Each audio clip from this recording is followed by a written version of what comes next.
They say time is money. Some say time heals everything. Others say time waits for no one. But for Ethan Walker, time was just something that passed between alarms, meals, and sleep. Until one ordinary day, the day he finally took time seriously.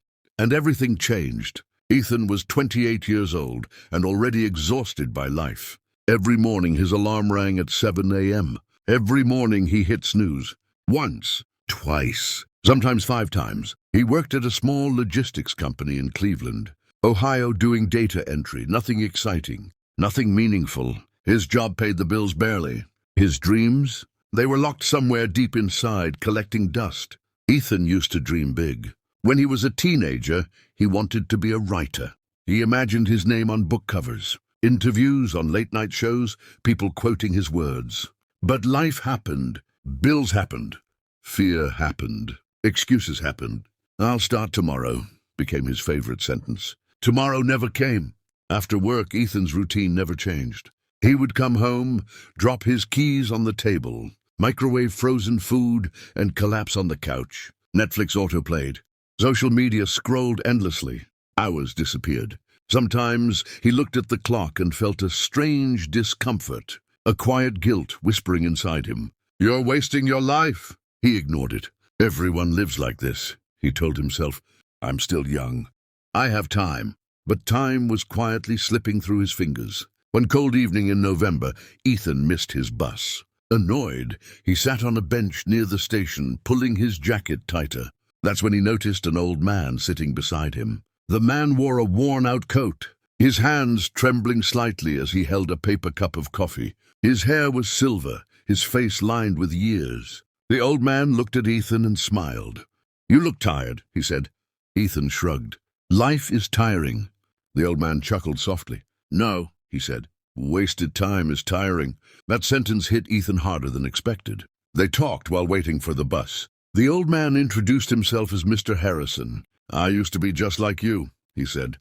"Always waiting, always postponing." "Postponing what?" Ethan asked. "Life," Mr. Harrison replied. He explained how he spent decades saying later. "Later I'll travel. Later I'll chase my passion. Later I'll fix my relationships." Later turned into never, he said quietly. Ethan swallowed hard. "What would you do differently?" Ethan asked. Mr. Harrison looked straight into his eyes. "I would respect time," he said. "I treated it like an unlimited resource. It's not." Before the bus arrived, Mr. Harrison asked one last question. "If you keep living exactly like this," he said, "where will you be in 5 years?" Ethan opened his mouth, but no answer came out. The bus arrived. The old man stood up slowly. "Don't wait for life to punish you," he said. "Learn from time instead." Then he walked away. Ethan never saw him again. But that night he didn't sleep. The next morning, Ethan stood in front of his bathroom mirror longer than usual. Dark circles under his eyes, unshaved face. A man going nowhere. For the first time he asked himself honestly, "What am I doing with my time?" The answer scared him. Nothing. That day, for the first time, he didn't hit snooze. Ethan didn't suddenly become perfect. He didn't quit his job. He didn't wake up at 5 a.m. He didn't magically change his life overnight. But he made one decision. "I will stop wasting time intentionally." He started small. Instead of scrolling for an hour in the morning, he spent 15 minutes writing. Bad writing, messy writing, honest writing. It felt awkward, uncomfortable, but it felt alive. Some days he felt inspired. Most days he didn't. But Ethan learned something powerful. Motivation is unreliable. Discipline is not. He wrote even when tired, even when bored, even when no one cared. He tracked his time. Netflix became a reward, not an escape. Social media became limited. Time became something valuable. For the first time in his life, Ethan was intentional. Respecting time came with a price. Friends laughed at him. "You're acting like a robot," one said. "Relax, life isn't that serious." But Ethan remembered Mr. Harrison's words. Wasted time is tiring.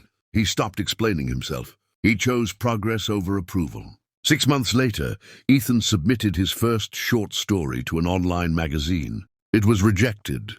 Then another rejection. Then another. Old Ethan would have quit. But new Ethan understood something. Rejection costs time, but quitting costs life. He kept writing. 1 year after that bus stop conversation, Ethan received an email.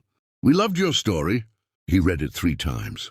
They wanted to publish his work. No fame, no fortune, but proof. Proof that time, when respected, gives back. Opportunities followed slowly. Freelance writing gigs. Better income, more confidence. Ethan eventually left his old job, not because he hated it, but because he outgrew it. He moved to a smaller apartment to save time and money.